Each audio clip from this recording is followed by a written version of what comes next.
KOOA님의 사연입니다. 군 생활 중 무서웠던 이야기. 안녕하세요. 경기도에 살고 있는 30대 아재입니다. 이 이야기는 100% 실화이며 제가 경험했던 이야기를 하고자 합니다. 제가 군 생활을 하고 있던 2009년 이등병 때 있었던 이야기입니다. 때는 제가 자대 배치를 받고 첫 전술훈련이 있었던 때였습니다. 운전병으로 복무하던 저는 울동차량 운전병 임무 수행을 했으며 전술훈련 첫날 출동해서 진지 점령을 하고 텐트를 치고 걷고를 반복하다 하루가 지났습니다. 훈련 이틀째가 되던 날, 상급 부대의 지시사항으로 제가 군 생활을 하고 있던 지역에 구제역이 발생해서 훈련 중인 부대는 주둔지로 복귀하라는 명령을 받게 되었습니다. 아싸! 이렇게 첫 훈련에 제끼는구나. 즐거운 마음에 복귀 준비를 했으며 주둔지 복귀를 하고 보니 캄캄한 밤이었습니다. 그때 대대장이 주둔지 복귀에도 훈련은 계속 진행한다는 그 한마디에 깜깜한 밤에 대대 연병장에 텐트를 설치하게 되었습니다. 하지만 부대 자체가 시골 촌구석에 있어서 너무 어두웠던 터라 손전등 하나로 텐트를 친다는 것은 거의 불가능에 가까웠죠. 그래서 짬밥이 안 되는 운전병 몇 명이 차를 끌고 와 라이트로 텐트 설치하는 곳을 비추었고 저도 짬밥 안 되는 그 몇 명 중에 하나였습니다. 운전병으로 전역하신 분들은 알고 계시겠지만 선탑자가 없는 군용차는 비상등을 켜고 운행하라고 합니다. 저희 부대만 그랬을 수도 있고요. 여튼 저는 비상등을 켜고 연병장에 차를 세운 뒤 텐트 치는 곳을 비추고 있었습니다. 차 안에서 많은 생각을 했습니다. 춥고 배고프고 졸리고 피곤하고 집에도 가고 싶고 엄마도 보고 싶다 말이죠. 그러던 도중에 밖은 깜깜하고 운전석 안에선 녹색등이 반짝이고 있으니 차 유리가 이 녹색등을 반사시켜 거울 역할을 하고 있더라고요. 정말 신기했습니다. 비상등을 켜면 녹색등이 깜빡거릴 때마다 제 얼굴이 유리에 반사되어 보였거든요. 곧 그 신기함도 잠시뿐이고 곧 엄청난 추위와 피로감이 몰려왔습니다. 하지만 저는 이등병이니 나태해지면 큰일 난다는 생각에 꾹꾹 참으며 버티고 있었습니다. 그때 왼쪽 허리 쪽에서 소름이 쫙 돋는 거 아니겠습니까?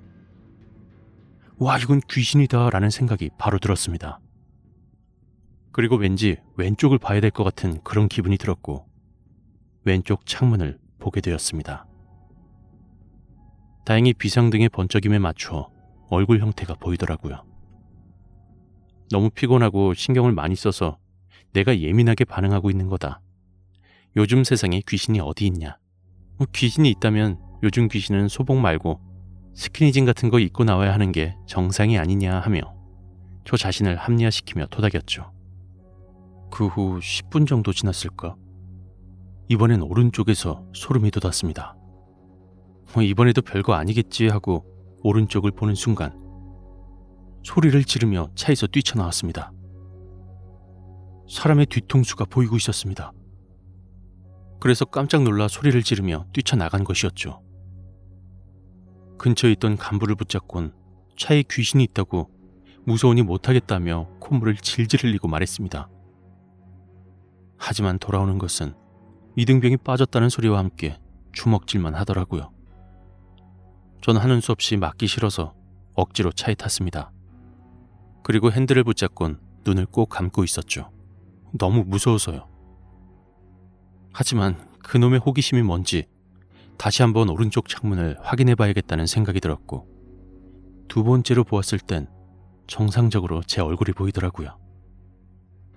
너무 피곤해서 헛것을 본 거라고 오늘 하루 푹 자고 나면 내일은 괜찮을 거란 생각으로 하루를 버텼습니다.